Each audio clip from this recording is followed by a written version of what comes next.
Comment connaître la volonté de Dieu dans ta vie? Le plus souvent, nous négligeons ce sujet de volonté de Dieu parce que nous pensons que oui, Dieu m'a envoyé, ça ne va pas, je souffre, j'ai des problèmes, rien ne marche comme je veux, rien ne rentre dans rien ne marche comme je veux, je suis frustré, je suis dépassé.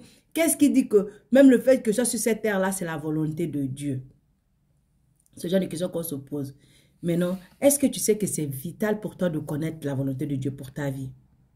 Parce que Jésus nous a dit dans Marc chapitre 3, verset 35, il dit, « Car celui qui fait la volonté de Dieu, celui-là est pour moi un frère, une sœur ou une mère. » Si tu ne fais pas la volonté de Dieu ou tu ne connais pas la volonté de Dieu pour ta vie, tu ne fais pas partie de la famille de Jésus, s'il te plaît. Alors, si tu veux faire partie de la famille, il faut savoir c'est quoi la volonté de Dieu pour ta vie. Si jusqu'à présent tu n'es pas encore abonné, abonne-toi pour qu'on puisse grandir et se fortifier ensemble. Et n'oublie pas la cloche de notification sur YouTube pour ne plus rater aucune de mes vidéos. Alors la première chose que tu dois faire pour accepter la volonté de Dieu dans ta vie, pour découvrir la volonté dans ta vie, c'est de savoir que la volonté de Dieu, c'est que tous soient sauvés. Tous soient sauvés. Voilà la première volonté de Dieu. Marc chapitre 21, verset 32 nous dit, « En effet, Jean est venu. Il vous a montré ce qu'est une vie juste. Et vous n'avez pas cru en lui. Tandis que les collecteurs d'impôts et les prostituées ont cru en lui. Et bien que vous ayez eu leur exemple sous vos yeux, vous n'avez pas éprouvé les regrets qui auraient pu vous amener afin à croire en lui. » Afin à croire en lui. Tu ne peux pas croire en lui lorsque tu n'as pas reconnu que tu es un pécheur. Tu ne peux pas croire en lui lorsque tu as reconnu, sans avoir reconnu que tu as besoin de son aide pour sortir de tes péchés, pour sortir de tes erreurs, pour sortir de la vie que tu menais dans le monde des ténèbres. Si tu ne reconnais pas encore ça, c'est que tu n'es pas prêt à reconnaître sa volonté. Alors, lorsque tu t'es repenti et que tu as accepté Jésus comme ton sauveur et Seigneur, en ce moment, tu te mets en disposition, tu dis, Père, j'ai accepté, je veux maintenant, je veux que ta volonté soit faite pour moi, dans ma vie. Maintenant, quelle est cette volonté dans ma vie? Jean chapitre 1, verset 12 nous dit, « Certains pourtant l'ont accueilli, ils ont cru en lui, à tout cela, il est accordé le privilège de devenir enfant de Dieu. » Donc, lorsque tu acceptes Jésus comme ton sauveur et Seigneur, tu deviens un enfant de Dieu. C'est pourquoi Paul nous dit dans 1 Thessaloniciens chapitre 5 verset 18, « Remerciez Dieu en toutes circonstances, telle est pour vous la volonté que Dieu a exprimée en Jésus-Christ. » Voilà la volonté de Dieu pour toi. La première, c'est que déjà tu l'acceptes comme ton sauveur Seigneur. Deuxièmement, tu le remercies pour toutes choses qui se passent dans ta vie, bonne ou mauvaise. Elle est bienvenue, bonne ou mauvaise. Toute chose qui se passe dans ta vie, ce n'est pas pour te nuire, c'est pour t'amener quelque chose, pour te faire découvrir Dieu, pour te faire découvrir qui tu es en Christ. 1 Pierre chapitre 2 verset 15 nous dit, « Car voici ce que Dieu veut, c'est qu'en pratiquant le bien, vous réduisez au silence toutes les calomnies portées contre vous par les insensés dans leurs ignorances. » Si quelqu'un est en train de critiquer que tu es une mauvaise personne, que tu es méchante, que tu es prostituée, que tu es je ne sais pas quoi, ce qu'on est en train de raconter sur toi, tu n'as pas besoin d'aller dire, mais pourquoi vous dites ça? Est-ce que c'est faux, c'est faux, c'est faux? Jésus ne s'est pas défendu. Est-ce qu'on a mené Jésus à la croix? Jésus s'est défendu? Non. Jésus ne s'est pas défendu. Qu'est-ce qu'il a fait? Il s'est tué et il a mis en action. Il a accepté la croix parce que la croix, c'était sa mission. Et il n'a pas voulu se défendre. Il a fait sa mission. C'est après sa mission que les gens se sont rendus compte que oui, donc vraiment, c'est l'enfant de Dieu. C'est pourquoi 1 Thessaloniciens chapitre 4, verset 3 nous dit, « Ce que Dieu veut, c'est que vous deveniez toujours plus saints, que vous vous absteniez de toute immoralité. » Donc toi, enfant de Dieu, au lieu de chercher à te défendre, cherche à montrer par ton amour, par ta grâce, par ta faveur, par ta façon d'agir avec les autres, par ta façon de marcher et ta façon de fonctionner, que toi tu es un enfant de Dieu et que tu portes du bon fruit. Voilà la volonté de Dieu pour toi.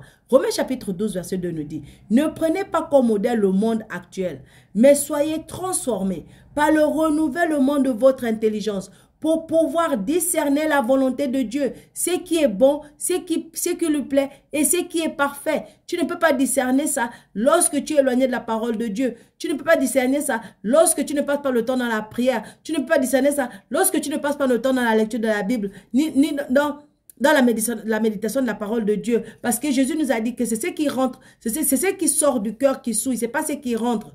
Donc, si ton cœur est rempli de bonnes choses, ça va sortir et ça va te bénir. Mais si ton cœur est rempli de mauvaises choses, ça va sortir, ça va te nuire. Donc, remplis ton cœur des bonnes choses. La volonté de Dieu est parfois difficile. C'est difficile. C'est difficile et ça demande de la patience. C'est naturel de vouloir tout savoir tout de suite. Mais ce n'est pas la manière dont il procède habituellement. Il se révèle à nous étape par étape. On grandit de gloire en gloire. À chaque étape, une nouvelle foi est fondée. Une nouvelle manière de voir les choses, une nouvelle manière de penser, une nouvelle confiance, une nouvelle étape de confiance, une nouvelle étape de joie, une étape de compréhension. De plus en plus, tu avances, plus en plus, il te montre des choses plus importantes. Plus en plus, tu avances, et plus en plus, il te montre les directives. Il te montre quoi faire, il te montre comment faire, il te montre à qui parler, il te montre à qui ne pas parler. Il te révèle les choses au fur et à mesure. Donc, pour connaître la volonté de Dieu pour toi, il faut avoir la patience dans la procédure. Ce n'est pas quelque chose qui se passe tout d'un coup. C'est quelque chose que tu dois prendre le temps de mettre en pratique au fur et à mesure que tu grandis dans la foi en Christ. Jacques chapitre 4, verset 17 lui dit, « Or, qui sait faire le bien et ne le fait pas, seront coupables d'un péché. » Et Actes chapitre 16, verset 6 à 7 nous dit, « Ils traversèrent la Galatie phrygienne parce que le Saint-Esprit les avait empêchés d'annoncer la parole dans la province d'Asie. » Verset 7 nous dit, « Parvenus près de la Mysie, ils se proposaient d'aller en Bithanie. Mais là encore, l'Esprit de Jésus s'opposa à leur projet. » Donc, tu vois que c'est parce que Paul avait une bonne relation avec le Saint-Esprit qu'il pouvait savoir ce que Dieu voulait, ce que Dieu ne voulait pas, où Dieu voulait qu'il aille, où Dieu ne voulait pas qu'il aille. Il pouvait voir ça simplement parce qu'il avait une bonne relation avec le Saint-Esprit. Est-ce que quelqu'un que tu ne connais pas, tu peux lui faire plaisir? Non, tu peux pas faire plaisir à quelqu'un que tu ne connais pas. Tu ne peux pas connaître les envies et les désirs de quelqu'un que tu ne connais pas. Il faut d'abord chercher à connaître Christ. Chercher à connaître qui il est, ce qu'il a fait pour toi, ce qu'il a fait en toi et ce qu'il peut faire à travers toi. Quand tu auras connu ça, tu vas l'aimer et tu vas t'aimer. En ce moment-là, la volonté de Dieu sera très claire et très facile pour toi à découvrir. Aussi, autre chose que je veux que tu saches. Parce que la parole de Dieu dit dans 1 Corinthiens chapitre 2, verset 16, « Qui donc connaît la pensée du Seigneur et qui pourrait l'instruire? Mais nous avons la pensée de Christ. » Pourquoi nous avons la pensée de Christ? Parce que nous avons le Saint-Esprit de Dieu en nous qui nous guide dans toutes choses, qui nous montre quoi faire, qui nous montre comment le faire. Le Saint-Esprit de Dieu en nous nous révèle à chaque fois la volonté de Dieu pour nous. Pourquoi? Parce que le Saint-Esprit, c'est notre conseiller, c'est notre avocat, c'est notre guide, c'est notre ami, c'est notre protecteur, c'est notre intercesseur. Le Saint-Esprit est là pour faire toutes ces choses-là et beaucoup plus encore pour toi et moi. Donc, voilà la volonté de Dieu, c'est que tu grandisses dans la connaissance de qui tu es en Christ, de ce qu'il a fait en toi, ce qu'il a fait pour toi, et connaître aussi Christ. Parce que quand tu connais Christ, tu auras la révélation de la volonté de Dieu pour toi.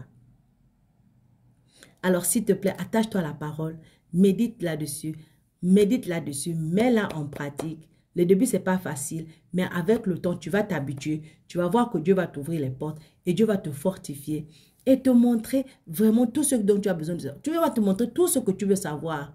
Mais il faut être patient dans le processus parce que ça prend du temps, le processus. Mais c'est dans le processus aussi que tu es transformé et que tu es éclairé. Sois abondamment béni. Shalom.